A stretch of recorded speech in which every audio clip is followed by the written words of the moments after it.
Hi, I'm Katie Kramer, President and CEO of the Boettcher Foundation. Welcome to Colorado Leadership Stories, where we talk to everyday, courageous leaders who have made transformational impacts in their communities and are building a better state for everyone. You'll hear from leaders and organizations and communities throughout the state as we explore the idea that leadership is an activity that anyone can do.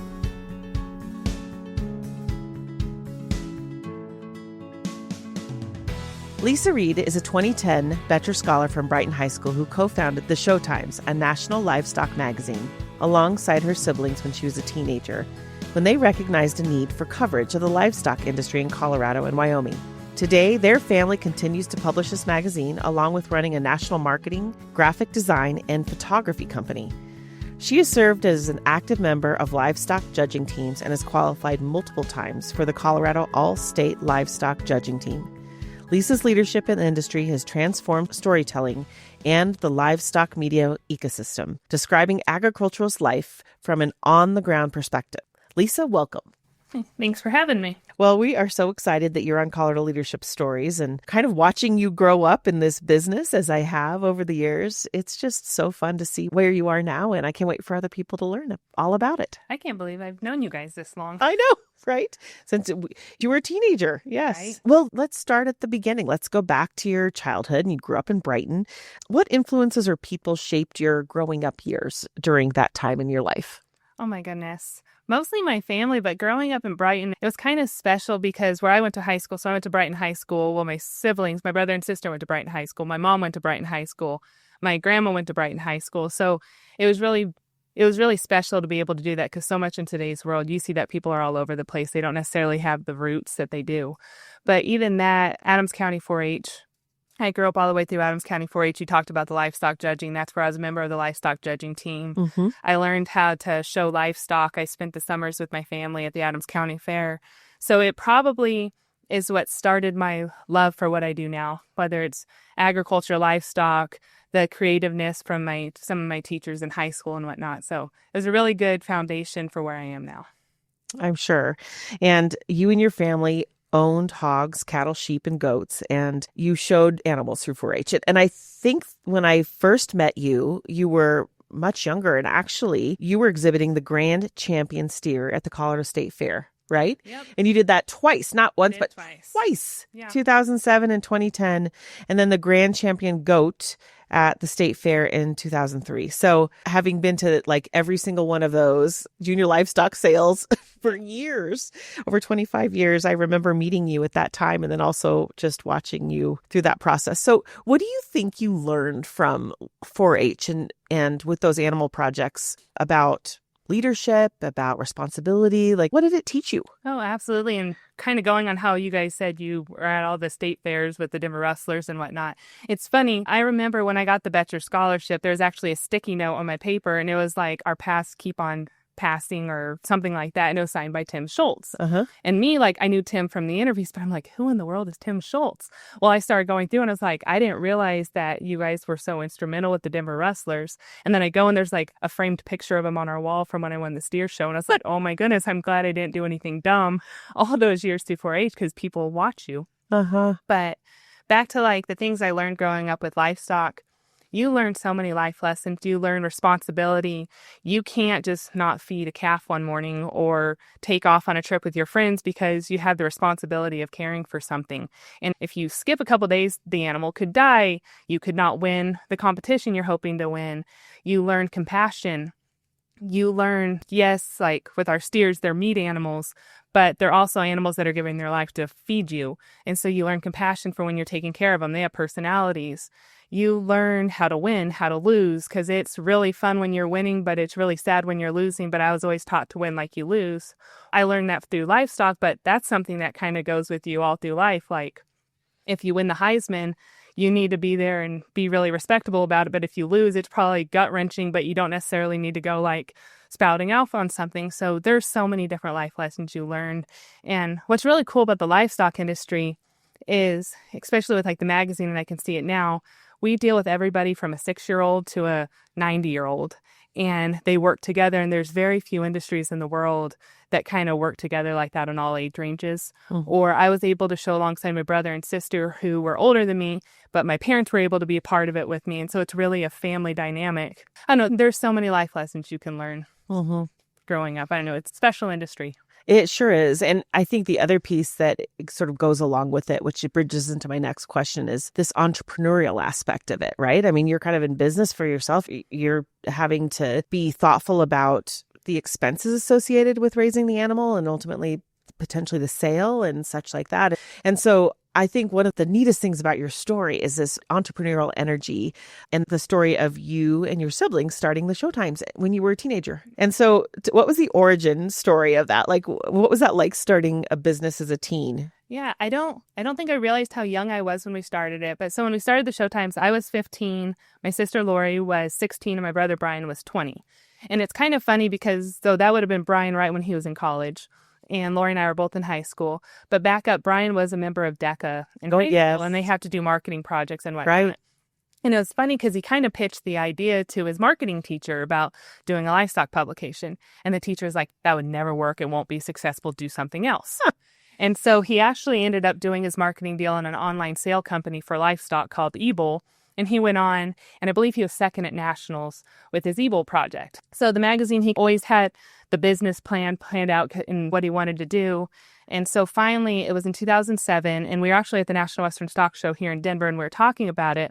And it's like, you know what? Colorado and Wyoming kids do not get the coverage that they need to in the livestock industry. There were some other publications that hit like Texas, Illinois, some of the really heavy like cattle industries, but nobody recognized us here. And so we're like, we're going to start it.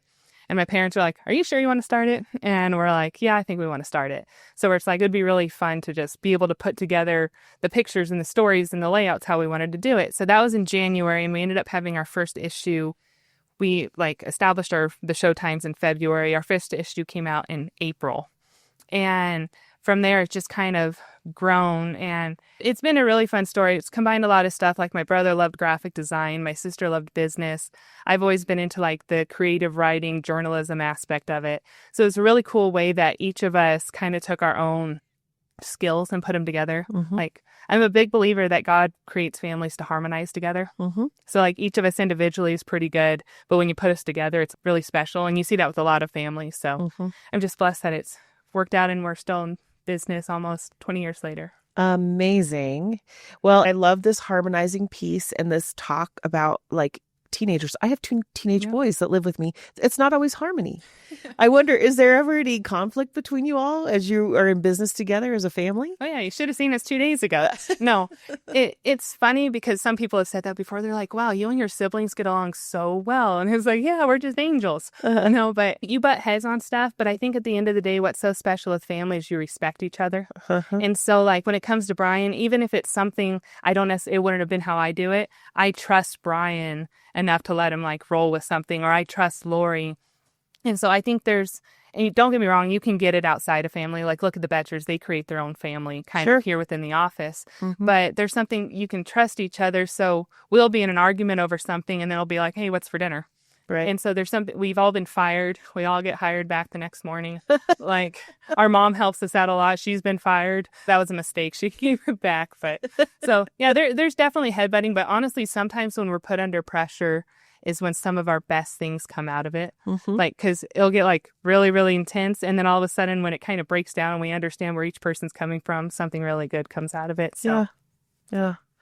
Well, I want to come back to the Showtimes in a few minutes, but I want to discuss a little bit more your journey. Okay. So you win a Betcher scholarship at Brighton High School and then decided to take college classes remotely at Adams State while you joined the Maine Anjou National Junior Board of Directors to help advocate for that major cattle breed. Tell us about that time in your life.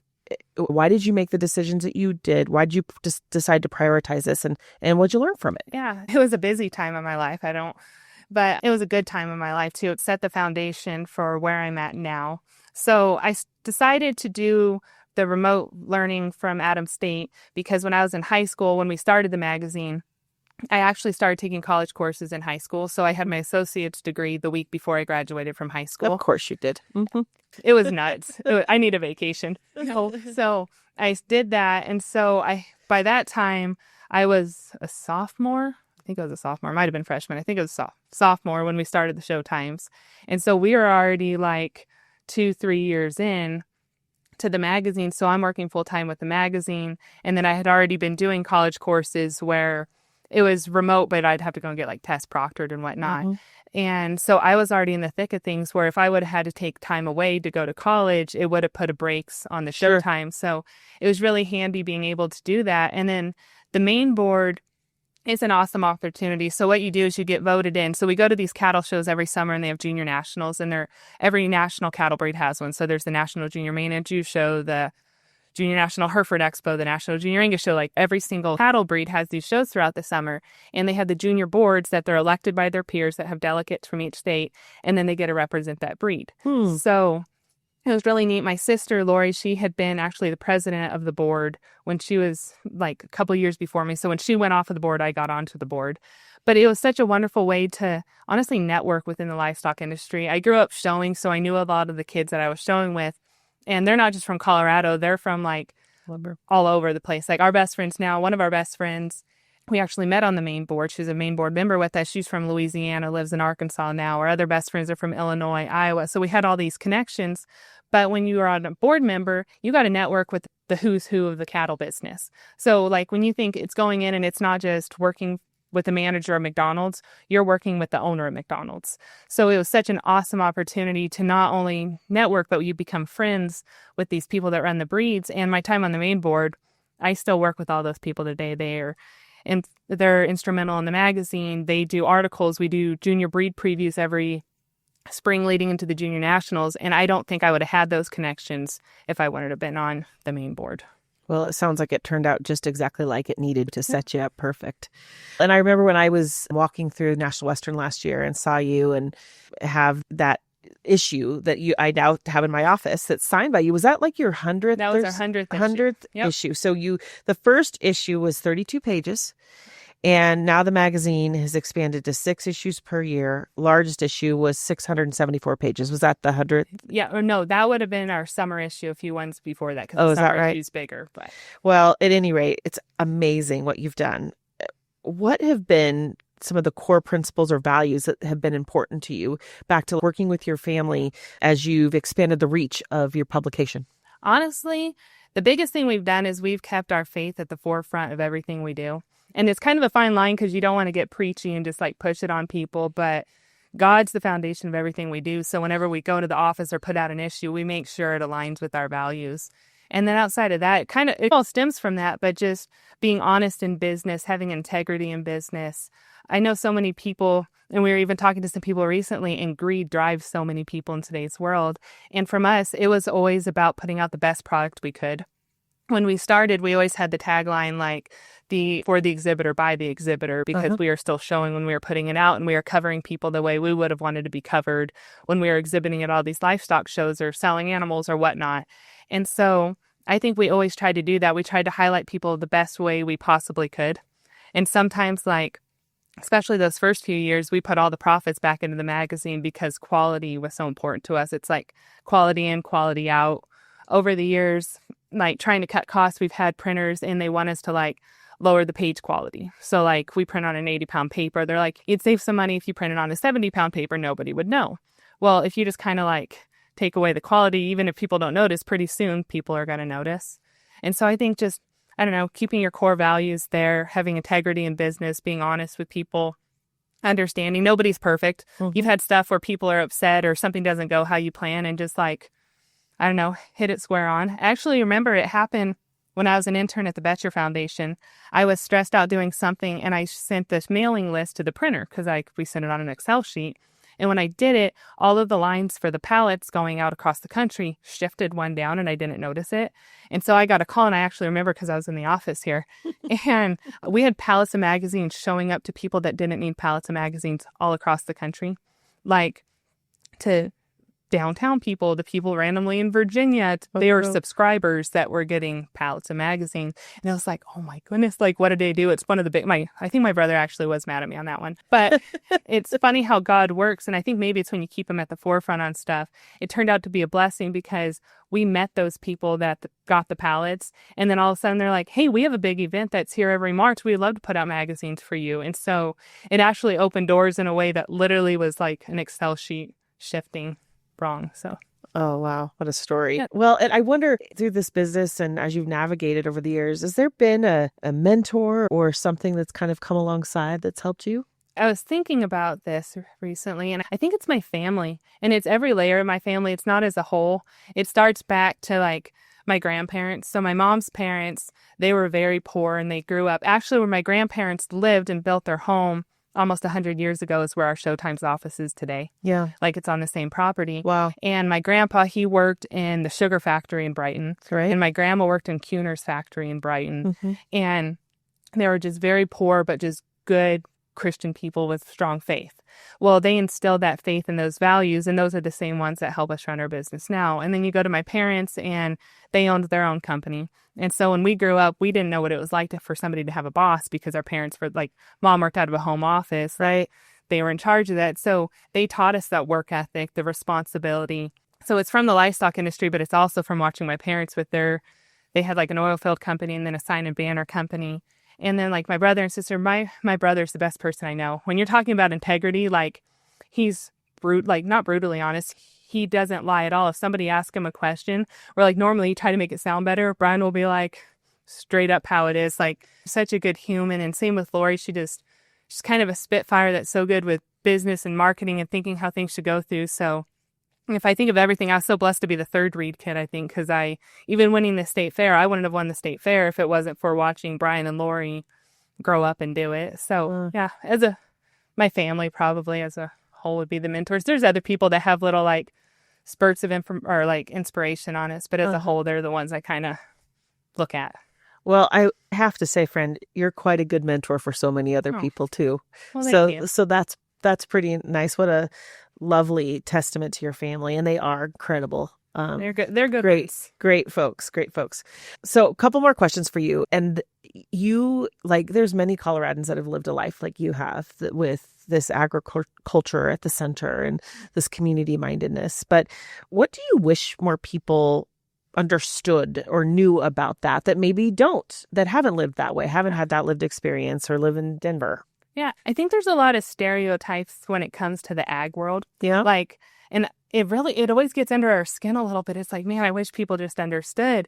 But even I remember going back, like people think of ag people as just country bumpkins with straw in their mouth kind of deal. I remember at church years ago, our pastor did this deal and it was like country day and he came in like overalls with no shoes. And it's like, people don't go around like that. Like I know friends that wear like overalls, but they don't go around like that. Yeah. And so I wish people knew that some of the people in agriculture, they're not just smart when it comes to ag, but they're some of the best business people I know.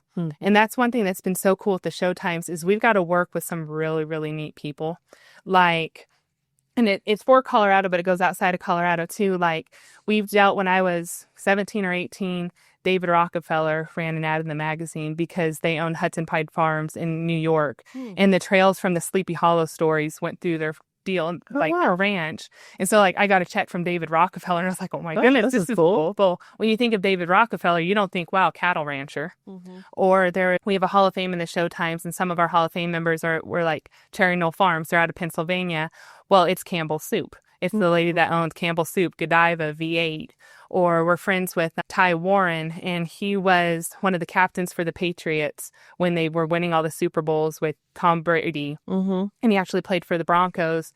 And you see this big old football guy. Well, you don't think, hey, he has a Simmental ranch in Texas. Right. Yeah. So if you think about this, you don't think like, hey, those people are agriculture, but everybody's tied to agriculture some way or another. Some people just show it a little bit more, or they don't realize that a cow standing on the side of the road is not just a hamburger. It might be a $200,000 donor that they're selling embryos on. And so there's so much to it. And so I think there should be a respect there for it. So they are some of the greatest business minds I know. And then I think it's hard where like things like the meat out there, different things like that. Don't get me wrong, everybody has their own like things they believe in, but I think they don't realize, like, I remember way back when my brother was in elementary school, he did a speech and it was called "Where's the Beef?" Well, he was talking about animal byproducts. I don't know if people realize when you go to the grocery store, everything from your nail polish to your shampoo is an animal byproduct. Right.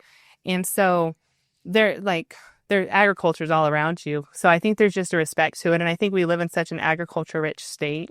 Even like, I know I'm getting wordy on this, but down the road from where our shop is, there's like Petrocco Farms. Well, you'll see Petrocco produce and King Supers. We were over in Grand Junction and they're selling Rocco corn, like out of boxes at some of the stands. And I'm like, hey, that's just like down the road from where we are. Or Palazzi Farms, such a rich family history in Brighton, or it's just all around you. So I think people sometimes, especially if you're removed from it, my grandpa kind of had a saying, it was like the further away from the soil you get, the more of a fool you become. And that's not bashing anybody by any means, but it's just showing you that it's important to see where your food comes from. It's important to see where your meat comes from. But at the same time, you need to respect those people, because most of the people in the livestock industry I know, they listen to rap or hip hop music. They don't wear belt buckles. They don't wear boots all the time. So I think there's a stereotype that people kind of like play into, and it's like, hey, wait a second, some of these people, like, they do a lot of different things. Like, one more example, and then I'll end it on that question because I'm going on. But even like some of the cool opportunities we've had with the magazine, like we grew up with a kid and he's from Wyoming, but they showed hogs. Their family actually are a member of our Showtime's Hall of Fame now. Well, it's cool because he was actually the executive chef for the governor of Wyoming. And so through our friendship and connection with him, we were able to be the official photographers and videographers for, it was ProStar and like the Wyoming tourism conference that was held by the governor in Wyoming. Cool. And so it's, hey, yeah, we do the Showtimes magazine, but you know what? We have a camera and we can go and do that, or like wedding photography or different things. So it's opened up a lot of doors, but they all kind of stem back to our connection to agriculture. So yeah, it's everywhere. It is. Absolutely. And I think that people need to know where their food and all these things come from. So absolutely. Yeah, that's good stuff. Okay, final question before the lightning round, but just taking it back to your roots and thinking about all these Betcher scholars that we have that come through and are looking for good advice or mentoring. And I think you know that we work really closely with the Colorado FFA. Yeah. But so if there's kids out there that are currently showing animals or 4-H or whatever, what advice would you give them? Either how to be successful in the industry, one, or just in general. Like, you have been phenomenally successful businesswoman and community member and all these things. What advice would you give? I would say there's so many things, but I think first of all, you need to be consistent in whatever you do.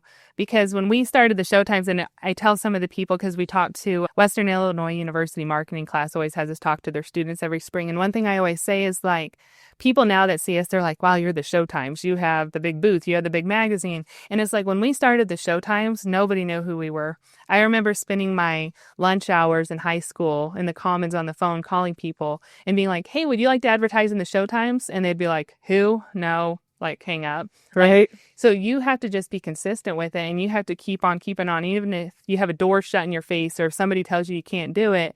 If my brother would have taken that DECA teacher's advice and just put the magazine away, well, that was somebody telling him no, but it's like, hey, I believe in this idea. If you believe in something, I think you just have to be consistent and go with it. So be consistent. I also think the world tries to put people in a box anymore. They want everybody to be cookie cutter, that you need to go and you need to do it this way. And I think sometimes, if you look at most successful people, they live outside of the box. If you look at successful business people, they're a little weird. They're a little bit crazy, but they're very successful. And I think it's because people don't want people necessarily to live inside the box. So don't be afraid to color outside the lines a little bit. I just think you need to, if you believe in something, go for it. Stay true to your values. Don't ever, if something's too easy, it's probably not the right thing to do. I heard a pastor once say it, like, if you wake up and there's a big giant bag of money next to your bed, you probably shouldn't just take that money and start spending it. There's probably something off with it. So if something's too easy, it's probably not right. Sometimes it takes hard work and doing the hard things to do what actually matters. So yeah, I think that's right. Well, thank you for that. Okay, well, lightning round questions. And the first one is, what is your favorite Colorado hobby? Oh my. Colorado hobby. I'm a big Deion Sanders, Shedeur Sanders fan, so love going to see football games. Okay. Also big Avalanche fan, so probably going to Avs games. Because they're both sports related, but yeah. Yep, very fun. Okay, what about your favorite Colorado landmark? Okay, that one's easy. I love the Brown Palace Hotel. Oh. Such a rich history there. I know, so I don't know if some people know, but you get to take the champion steer at the National Western down to the Brown Palace. And when I was exhibiting, I actually got to take my division champion steer with the champion down to the Brown Palace. And I thought that was the coolest thing. He was a little wild, not really wild, but antsy. And they don't tell you, like, when you're walking in that you walk right by, like, china that presidents eat out of. And then, like, the Brown Palace chef comes and puts his baby on, like, your steer's back. And you're like, oh, my goodness.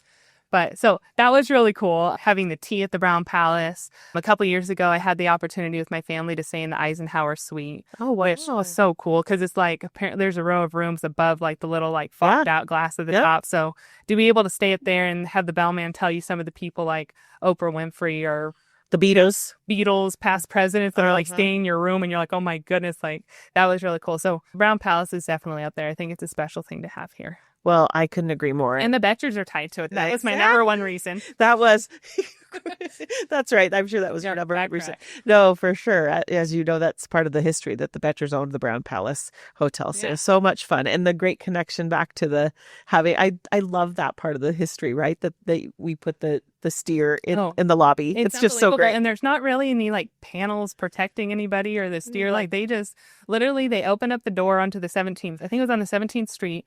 And like, I was a little nervous and a fire truck with its lights came on and went right by you. And you're like, oh my gosh. But the steers, I think, are too shocked that they're like, what is happening? With like cameramen in their face and stuff. But it was very, very cool opportunity to do that. I know. I have the same thought sometimes when they're driving the Longhorns down 17th Street at the stock show parade. And I'm like, are we sure? That freaked me out because we covered it for the magazine a couple of years ago. Yeah. And we were like, where do we go with our cameras? Like, do you go on the side? If some of those camera guys, they run right out into the middle of the road, like right in like the Longhorn's face. And I was like, okay, I'm around cattle and they have guts. Yeah. So. Well, they probably don't have any idea what they're doing is relative to that part. We'll go with that. Yeah, for sure. Lisa, what action hero do you most identify with? Ooh, I would say Batman.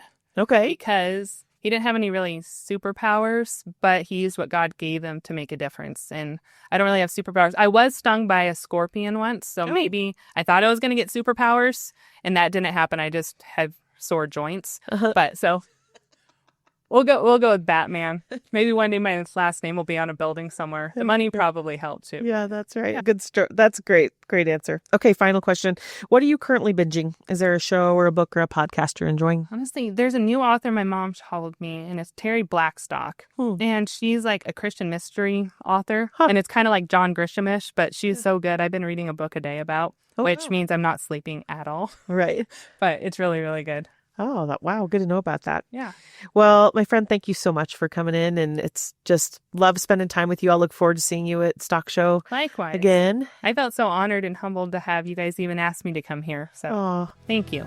Thank you for joining Colorado Leadership Stories, where we hope to inspire the next generation of Colorado community builders, doers, and difference makers. Colorado Leadership Stories is presented by the Betcher Foundation. The Betcher Foundation supports Colorado by empowering leaders and communities with tools to tackle challenges and pursue opportunities, building a better state for everyone. With an 85-plus year legacy of giving back, we're committed to amplifying our impact for future generations.